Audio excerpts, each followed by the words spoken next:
Hi friends, എല്ലാവർക്കും പുതിയൊരു വീഡിയോയിലേക്ക് സ്വാഗതം. എലിശല്യം മൂലം പൊറുതിമുട്ടിയിരിക്കുന്നവർക്ക് വേണ്ടിയുള്ള കുറച്ച് ടിപ്സാണ് കേട്ടോ ഇന്നത്തെ എൻ്റെ വീഡിയോയിലുള്ളത്. ഇവിടെ അടുത്തുള്ള കപ്പത്തോട്ടത്തിലെ കൃഷിക്കാർ എലിയെ തുരത്തി ഓടിക്കാനായിട്ട് ചെയ്യുന്ന കുറച്ച് സൂത്രവിദ്യകളാണ് ഇന്ന് ഞാനിവിടെ പറയുന്നത്. വലിയ പൈസ മുടക്കമൊന്നുമില്ലാത്ത ഈ ടിപ്സ് ഞാനും ചെയ്തു നോക്കി. 100% റിസൾട്ടാണ് കേട്ടോ കിട്ടിയത്. എലി വിഷമോ എലിക്കണിയോ രാസവസ്തുക്കളോ ഒന്നും തന്നെ ഇല്ലാതെ നമ്മുടെ പ്രകൃതിക്ക് യാതൊരു ദോഷവും വരുത്താതെ എലിയെ തുരത്തി ഓടിക്കാം. അതെങ്ങനെയാണെന്ന് നോക്കാം. ഈ മഴക്കാലത്ത് എലിയെ തുരത്തി ഓടിക്കാനുള്ള ഒരു സൂപ്പർ ടിപ്പാണ് ആദ്യം പറയുന്നത്. ഇതിനായിട്ട് നമുക്ക് കുറച്ച് വൈറ്റ് സിമെന്റ് വേണം. ഞാനിവിടെ കുറച്ച് വൈറ്റ് സിമെന്റ് എടുത്തിട്ടുണ്ട്. സിമെന്റ് ഇങ്ങനെ വെറുതെ വെച്ചാലൊന്നും എലി അതിൻ്റെ അടുത്തേക്ക് വരില്ല. എലിയെ ഇതിൻ്റെ അടുത്തേക്ക് ആകർഷിക്കാനായിട്ട് ഒരു ബിസ്ക്കറ്റോ ഒരൽപ്പം കടല വറുത്തതോ വേണം. ഞാനിവിടെ ഒരു ബിസ്ക്കറ്റാണ് എടുത്തിട്ടുള്ളത്. ഇനി ഇത് കൈകൊണ്ട് ഇതുപോലെ നന്നായിട്ടൊന്ന് പൊടിച്ച് സിമെന്റ് പൊടിയിലേക്ക് ഇട്ട് കൊടുക്കാം. സിമെന്റും ബിസ്ക്കറ്റ് പൊടിച്ചതും കൂടി നല്ലതുപോലെ ഇളക്കി മിക്സാക്കി എടുക്കണം. എലിയെ നശിപ്പിക്കാനുള്ള നമ്മുടെ മരുന്ന് ഇവിടെ റെഡി ആയിട്ടോ. ഇനി ഇത് 1-2 ചിരട്ടകളിലാക്കി എലി വരാനിടയുള്ള സ്ഥലങ്ങളിലൊക്കെ വെച്ചു കൊടുക്കാം. പിന്നെ ഇപ്പോൾ മഴക്കാലമായതുകൊണ്ട് മഴ നനയാത്ത സ്ഥലത്ത് വേണം ഇത് വയ്ക്കാൻ. ബിസ്ക്കറ്റ് ചേർത്തിരിക്കുന്നത് കൊണ്ട് എലികൾ ഇത് തിന്നും. ഇത് തിന്നു കഴിഞ്ഞിട്ട് വെള്ളം കുടിക്കുമ്പോൾ ഈ സിമെന്റ് എലികളുടെ വയറിനുള്ളിൽ കട്ട പിടിക്കുകയും അങ്ങനെ അവ നശിക്കുകയും ചെയ്യും. കപ്പ കൃഷിക്കാർ പറഞ്ഞു തന്ന ഒരു സൂപ്പർ ടിപ്പല്ലേ ഇത്. പിന്നെ വൈറ്റ് സിമെന്റിന് പകരമായിട്ട് സാദാ സിമെന്റും എടുക്കാട്ടോ. എലിയെ നശിപ്പിക്കാനായിട്ട് പണ്ട് മുതൽക്ക് ഉപയോഗിച്ചു വരുന്ന ഒരു ടിപ്പാണ് ഇനി പറയുന്നത്. ഇതിനായിട്ട് ഒരു പാത്രത്തിലേക്ക് 2 വലിയ സ്പൂൺ ഗോതമ്പ് പൊടി എടുത്തിട്ടുണ്ട്. ഇനി ഇതിലേക്ക് ഒരു വലിയ സ്പൂൺ ബേക്കിംഗ് സോഡ ഇട്ട് കൊടുക്കാം. എലിയെ നശിപ്പിക്കാൻ വളരെ വിശേഷപ്പെട്ട ഒന്നാണ് ബേക്കിംഗ് സോഡ. ഇനി നമുക്ക് പാരസെറ്റമോൾ ഗുളിക വേണം. ഞാനിവിടെ 6 ഗുളിക എടുത്തിട്ടുണ്ട്. ഇത് നല്ല പൗഡർ പോലെ ഒന്ന് പൊടിച്ചെടുക്കാം. കൂടുതൽ അളവിൽ പാരസെറ്റമോൾ ഗുളിക ശരീരത്തിനുള്ളിൽ ചെന്നാൽ എന്താണ് സംഭവിക്കുന്നതെന്ന് നമുക്കറിയാമല്ലോ. അത് തന്നെയാണ് ഇവിടെ എലിക്കും സംഭവിക്കുന്നത്. നല്ല നൈസായിട്ട് പൊടിച്ചെടുത്ത ഗുളിക കൂടി ഗോതമ്പ് പൊടിയിലേക്ക് ഇട്ട് കൊടുക്കാം. ഗോതമ്പ് പൊടിയും ഗുളിക പൊടിച്ചത് മാത്രം വെച്ചാലൊന്നും എലി ഇതിലേക്ക് തിരിഞ്ഞു നോക്കില്ല. എലിയെ ഇതിനടുത്തേക്ക് വരുത്താനായിട്ട് ഒരു ബിസ്ക്കറ്റോ ഒരൽപ്പം കടല വറുത്തതോ വേണ്ടിവരും. ഞാനിവിടെ 2 ബിസ്ക്കറ്റ് എടുത്തിട്ടുണ്ട്. ഇനി ഇത് കൈകൊണ്ട് ഇതുപോലെ നന്നായിട്ടൊന്ന് ഞെരടി ഗോതമ്പ് പൊടിയിലേക്ക് ഇട്ട് കൊടുക്കാം. ഗോതമ്പ് പൊടിയും ഗുളിക പൊടിച്ചതും ബേക്കിംഗ് സോഡയും നമ്മുടെ ബിസ്ക്കറ്റ് പൊടിയും കൂടി ചേർത്ത് നല്ലതുപോലെ ഇളക്കി മിക്സാക്കി എടുക്കണം. നമ്മുടെ ഈ മിക്സ് തീരെ പൊടിയാവാനും പാടില്ല, അധികം കുഴഞ്ഞു പോകാനും പാടില്ല. അതുകൊണ്ട് 1-2 സ്പൂൺ വെള്ളം ചേർത്ത് ശ്രദ്ധിച്ച് വേണം ഇത് മിക്സാക്കി എടുക്കാൻ. ശല്യക്കാരായ എലികളെ നശിപ്പിക്കാൻ 100 അല്ല 101% റിസൾട്ട് നൽകുന്ന ഒരു കിടിലൻ ടിപ്പാണ് കേട്ടോ ഇത്. കപ്പ കൃഷിക്കാർ ഗോതമ്പ് പൊടിക്ക് പകരം ഗോതമ്പാണ് ഉപയോഗിക്കുന്നത്. ഗോതമ്പ് വറുത്ത് പൊടിച്ചാണ് എടുക്കുന്നത്. അപ്പോൾ ബിസ്ക്കറ്റിൻ്റെയും കടലയുടെയും ഒന്നും ആവശ്യമില്ല. വറുത്ത് പൊടിച്ച ഗോതമ്പും ബേക്കിംഗ് സോഡയും ഗുളിക പൊടിച്ചതും മാത്രം മതി എലിയെ നശിപ്പിക്കാൻ. അല്പം വെള്ളം ചേർത്ത് ഈ കൺസിസ്റ്റൻസിയിൽ വേണം കുഴച്ചെടുക്കാൻ. ഇനി ഇത് ഇതുപോലെ അല്പം തേങ്ങയൊക്കെ പറ്റി പിടിച്ചിരിക്കുന്ന ചിരട്ടകളിലേക്കിട്ട് എലിശല്യം ഉള്ള സ്ഥലങ്ങളിലൊക്കെ വെച്ചു കൊടുക്കാം.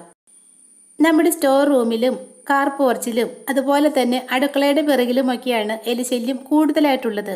അവിടെയൊക്കെ നമുക്ക് ഈ ചിരട്ടകൾ ഓരോന്നായി വെച്ചു കൊടുക്കാം. സന്ധ്യാസമയത്താണ് എലികൾ മാളത്തിൽ നിന്നും പുറത്തിറങ്ങുന്നത്. അപ്പോൾ ആ സമയത്ത് നമ്മുടെ ഈ മരുന്ന് എലിശല്യം ഉള്ള സ്ഥലങ്ങളിലൊക്കെ വയ്ക്കാം.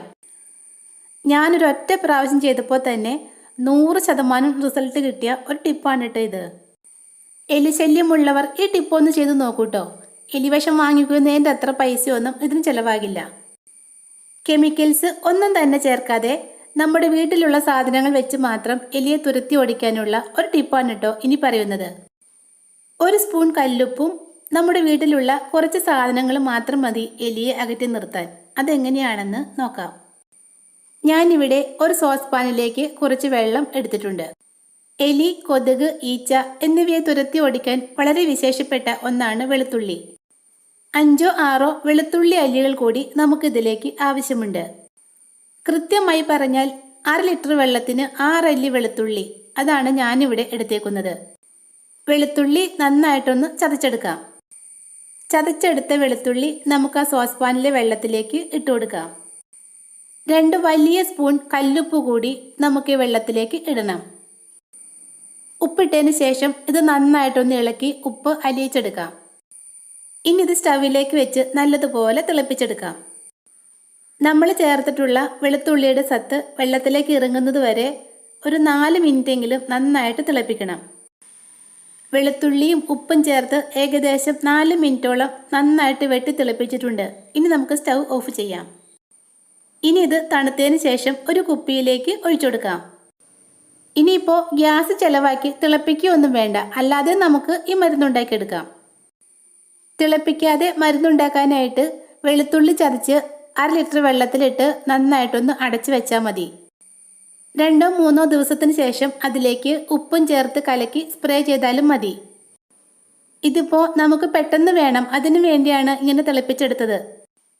തിളപ്പിച്ചെടുത്ത വെള്ളം കുപ്പിയിലേക്ക് ഒഴിച്ചതിന് ശേഷം നമുക്കിതിലേക്ക് ഒരു സാധനം കൂടി ചേർത്ത് കൊടുക്കണം. 1 സ്പൂൺ അളവിൽ ഡെറ്റോൾ ചേർത്ത് കൊടുക്കാം. ഡെറ്റോൾ ഇല്ലെങ്കിൽ തറ തുടയ്ക്കണ ലൈസോൾ എടുത്താലും മതി കേട്ടോ. ഇതെല്ലാം കൂടി ചേർത്തതിന് ശേഷം കുപ്പി നന്നായിട്ടൊന്ന് കുലുക്കി മിക്സാക്കി എടുക്കാം. നമ്മുടെ ആരോഗ്യത്തിന് ഹാനികരമായ രാസവസ്തുക്കൾ ഒന്നും തന്നെ ചേരാതെ എലിയെ തുരത്തി ഓടിക്കാനുള്ള മരുന്ന് റെഡി ആയിട്ടോ. കുപ്പിയുടെ അടപ്പിൽ ഇതുപോലെ 3-4 ദ്വാരങ്ങൾ ഇട്ട് കൊടുക്കണം. നമ്മുടെ വീടിൻ്റെ പരിസരങ്ങളിൽ പതിവായി എലി വരുന്ന സ്ഥലങ്ങളൊക്കെ ഉണ്ടല്ലോ, അവിടെയൊക്കെ ഈ മരുന്ന് തളിച്ചു കൊടുക്കാം. സന്ധ്യാസമയത്ത് ഈ മരുന്ന് വീടിന് ചുറ്റും തളിച്ചു കൊടുത്താൽ ഒരു വെടിക്ക് 2 പക്ഷി എന്ന് പറയുന്നത് പോലെ എലിയേയും തുരത്തി ഓടിക്കാം, കൊതുകിനെയും തുരത്തി ഓടിക്കാം. ഇതിൽ ചേർത്തിരിക്കുന്ന വെളുത്തുള്ളിയുടെ ഗുണമാണോ ഡെറ്റോളിൻ്റെ ഗുണമാണോ എന്നൊന്നും അറിയില്ല. ഈ മരുന്ന് സ്പ്രേ ചെയ്താൽ പിന്നെ ഒരൊറ്റ കൊതുകോ എലിയോ ആ പരിസരത്തൊന്നും ഉണ്ടാവില്ല. കൊതുകിനെയും എലിയെയും തുരത്തി ഓടിക്കാനുള്ള നല്ലൊരു ടിപ്പല്ലേ ഇത്. കപ്പ കൃഷിക്കാർ എലിയെ തുരത്തി ഓടിക്കാനായിട്ട് ഉപയോഗിക്കുന്ന മറ്റൊരു സാധനമാണ് ശീമക്കൊന്നയില. എലി കപ്പ മാന്താതിരിക്കാനായിട്ട് കെട്ടുകണക്കിന് ശീമക്കൊന്നയിലയാണ് അവർ കപ്പത്തോട്ടത്തിൽ ഇടുന്നത്. പക്ഷേ ഈ ഒരു ടിപ്പ് മഴക്കാലത്തൊന്നും ചെയ്യാൻ പറ്റില്ല. ഇത് വേനൽക്കാലത്ത് മാത്രം ചെയ്യുന്ന ഒരു ടിപ്പാണ്. കപ്പ കൃഷിക്കാർ എലിയെ തുരത്തി ഓടിക്കാനായിട്ട് ചെയ്യുന്നത് ഇങ്ങനെയാണ്. അവർ കൊന്നയില വെട്ടിയെടുത്തതിന് ശേഷം കാലുകൊണ്ട് നന്നായിട്ട് ചവിട്ടി കൂട്ടിയെടുക്കും. ചവിട്ടി കൂട്ടിയെടുത്ത ഈ കൊന്നയിലയ്ക്ക് വല്ലാത്തൊരു സ്മെല്ലാണ്. ഇത് ഓരോ കപ്പയുടെ ചുവട്ടിലും പുത പോലെ ഇട്ടു കൊടുക്കും.